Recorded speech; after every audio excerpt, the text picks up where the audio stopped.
Sponsored by Lake Charles Memorial Health Systems. Covering the news for Southwest Louisiana. This is 7 News First at 4. A truck ran into a local fish market, leaving it almost completely destroyed. But this isn't the first time. Plus, the Oakdale City Council calls for the immediate resignation of Police Chief Chad Doyle. We have the latest. And it's another hot, humid day in Southwest Louisiana. Changes are on the way, but we'll have to wait a few days. I'll track that for you coming up. A vehicle slammed into a building along Highway 171 in Lake Charles this morning. Now a locally owned business is destroyed. Thank you for joining us. I'm Morgan Papineau. It happened at Tommy's Fish Market, where emergency crews rushed to remove the truck from the building, which was left in ruins. 2 people were in the building at the time of the crash and were transported for minor injuries. The driver was also taken to the hospital. According to the owner's brother, this was not the first time this has happened at this location. Basically, this is the second time this didn't happen to us, sir. And from the way it looks now, I don't think there's no recouping from this, because this has looked like a total loss to me. You know, so my brother, I pray for my brother and his family, you know, because this is what, you know, this is their income and their life, you know. So I don't know what more to say. Words cannot express, sir. Officials are still investigating what exactly caused the crash. The owner of the establishment was thankful that no lives were lost in the incident, stating the building can be replaced, but lives cannot. No word or not on whether the building will be rebuilt. A Pitkin man was killed in a one-vehicle crash in Vernon Parish. State police say 57-year-old Brian Perkins was driving his pickup last night when it went off the road at a left-hand curve, hit a ditch embankment, and flipped over. It happened around 9 last night on Highway 463 near Moore Road. The crash remains under investigation. The Oakdale City Council has called for the immediate resignation of Police Chief Chad Doyle for his alleged involvement in an immigration fraud scheme. And now, Allen Parish District Attorney Joe Green will only accept certain cases from Oakdale Police. He says he'll only take cases where an Oakdale police officer responds to an emergency in progress or witnesses the commission of a crime, and says that any case requiring an investigation or evidence collection must be handled by the sheriff's office. The increased workload is putting a strain on deputies, according to Sheriff Doug Hebert, but he says they will not let the community of Oakdale suffer. We are going to have a deputy 24 hours a day assigned just to the city for that. You know, it's something we've had to work out. You know, in a given year, we don't budget to subsidize another police department, and it's really not as much money as it is manpower. The long and short of it is we're not going to leave the citizenry of Oakdale without law enforcement. Hebert says there's no timetable for how long his office will have to handle Oakdale police investigations. Chief Doyle will remain in office unless he resigns or is formally recalled or is convicted. Chief Meteorologist Wade Hampton joins us with a first look at that forecast. And Morgan, just like yesterday, the heat is the big story, and it's going to be again tomorrow, so get used to this. Speaking of, there's the heat index outside. That's what it feels like. Yeah, those numbers are all above 100, except Jenny. These showers won't last long. There is a better chance for rain on the way, though, and I'll track that for you coming up in just a few minutes. Thank you. And Wade, it might be a hot one out there, but our folks over at the annual back-to-school supply drive are not letting it stop them. We're only a few short weeks away from that first day of school, so KPLC is teaming up with Dewana's Closet and Wendy's to provide school supplies for students in Calcasieu Parish. We have just under 2.5 hours left, and our Stephanie Obadiku is live at the Wendy's on Lake Street and Creon Lake Road with more. Stephanie, what do folks need to know about donating? That's right, Morgan. You said it's hot. And it's hot, but we are still out here enjoying the school supplies drive. And don't worry, you guys, you won't be the ones hot. We are. We're taking a sweat, and we're taking one from the team. But I'm here with Miss Dewana from Dewana's Closet, and how are we doing already so far? We are doing amazing. We have raised over $5,000 so far in cash donations, and we made, I think, our 7th or 8th trip with supplies back to our closet. We can't leave them out here because the crayons melt and the glue melts, so we're having to just load up vehicles vehicles. But people, this community again has come through just in an amazing way for us and the kids of this community. Of course, and I've only been out here for a couple of hours, and just to see the love that the community is showing to our kids, it's just so great. But so what are some of the supplies that, or what are some of the things that we need right now? We can still use the basics like pencils and crayons and glue sticks and things like that. I haven't seen what all they've been bringing back, but I know those things we get. But we also get a lot of requests for tissues and paper towels and baby wipes and things like that. We can also use your non-perishable food items for our weekend food program that we do, kids' underwear. There's just still a lot of options if you have one in the store. All right, and there are ways that you can donate outside of this, but we have all that information on our website, and we will still be out here for the next couple of hours. So tune back in or check in or swing on by at the corner of Lake and Freon Street. Live in Lake Charles, Stephanie Obadiku, 7 News. All right, stay cool, Stephanie. The USDA won't be fully funding school lunches as they have in the past, but officials with the Calcasieu Parish School Board say they have the money to cover the rest of the cost and keep lunches free for the upcoming school year. KPLC's Brendan Brown has the story. The Calcasieu Parish School Board's nutrition program will cover the 15% of students who won't receive free lunch from the USDA. With the new data that we have, we will receive about 85% full reimbursement for free meals. The USDA is cutting the federal funds for students whose household income doesn't qualify them to receive the free lunches.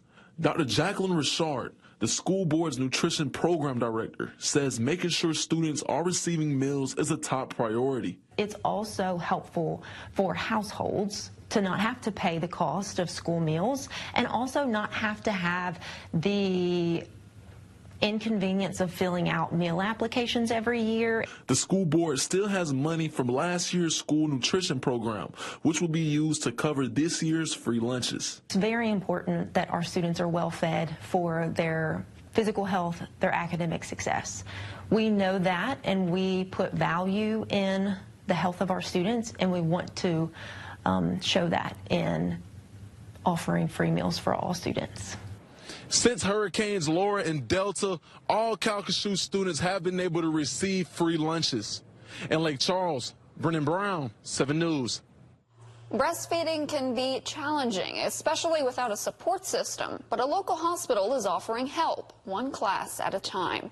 The Breastfeeding Foundation's class at West Calcasieu Cameron Hospital gives new and expecting parents a chance to ask questions, learn techniques, and hear from lactation experts. One mother shares her own experience with breastfeeding. When my son wasn't nursing, I got back on the pump and I just started pumping. It's draining. It's a process, but I was determined that mother's milk is the best milk. And like I said, some women can't produce, some women can produce. But I started getting my supply up. My son was 2 when he finally stopped. Coming up tonight at 5, we take you inside the class and explain why health officials say early support can lead to stronger results later on.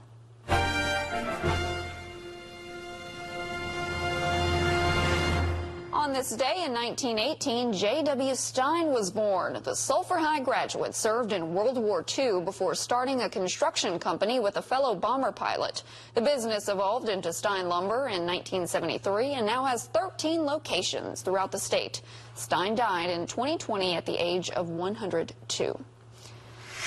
Heavy metal icon Ozzy Osbourne has died at the age of 76. Osbourne first rose to fame as the frontman for Black Sabbath before going on to a successful solo music career, and later fame as a reality TV star on the MTV show that followed his family life, The Osbournes. His family announced the rock legend's passing in a statement, saying in part that he passed away Tuesday morning and he was, quote, with his family and surrounded by love. A traffic stop that turned violent in Jacksonville, Florida is now being investigated. Cell phone video showing the incident recently went viral, but Jacksonville authorities say the video doesn't tell the whole story and no officers violated criminal law. Michael Yoshida has the story, though we must warn you that the video may be disturbing to some viewers. Video capturing the moment a man is arrested during a traffic stop in Jacksonville, Florida. 22-year-old William McNeil Jr. was pulled over in February. Is there a reason that you're pulling me over? Yeah, absolutely there's a reason why I'm pulling you over. For one thing, inclement weather, you don't have your lights on. 2 things, you're not wearing your seatbelt. It's daylight. I don't need the lights. And it's not weather. It's not raining. Oh, this is inclement? It's not raining. Okay, I'm not arguing with you. I'm telling you why I'm pulling you over. Give me your driver's license, registration, proof of insurance. No, call your supervisor. Step out of the vehicle. Step out of the vehicle. McNeil asks another officer to cite the specific law involved and repeats a request for a supervisor. Can you call your supervisor? All right, go for it. In moments, the traffic stop turns violent. Exit the vehicle now. Exit the vehicle. Show me your hands. Here. The cell phone camera footage that began viral circulation over the weekend does not comprehensively capture the circumstances surrounding this incident. The sheriff defending his officers. Good reason, sir. The reality is that all force, all violence is ugly. And just because force is ugly does not mean it's unlawful or contrary to policy. The state attorney's office found no officers violated criminal law, but an administrative review of the officers' actions by the sheriff's office is ongoing. CNN has asked Florida's Attorney General's office for comment. Why it escalated so quickly to that level, they're going to have to answer those questions. Following his arrest, McNeil pleaded guilty to resisting a police officer without violence and driving with a suspended license. He's now represented by civil rights attorneys Ben Crump and Harry Daniels. In Washington, Michael Yoshida reporting. Still to come on 7 News. First at 4, airlines are turning to artificial intelligence more and more. What that means for the industry, coming up.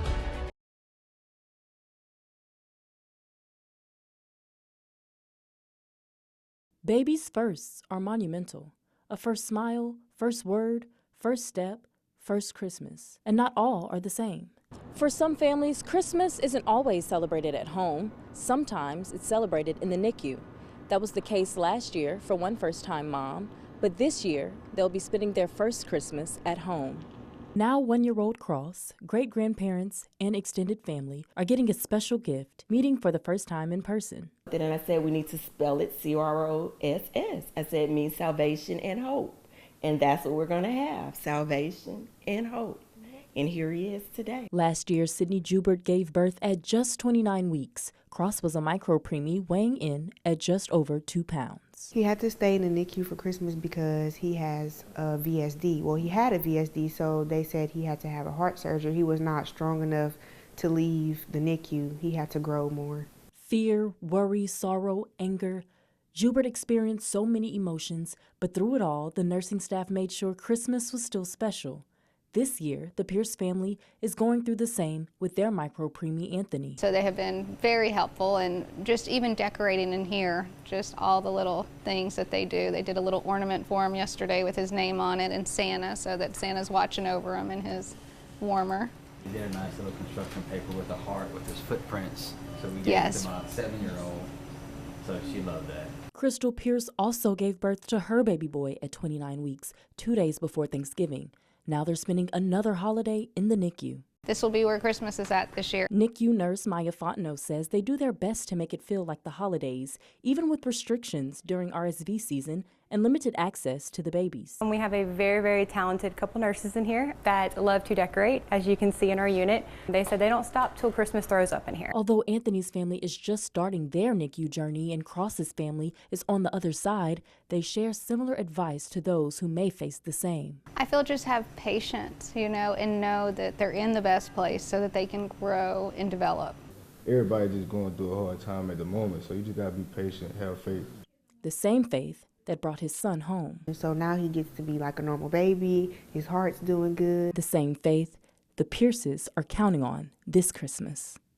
Madeline Smith, 7 News.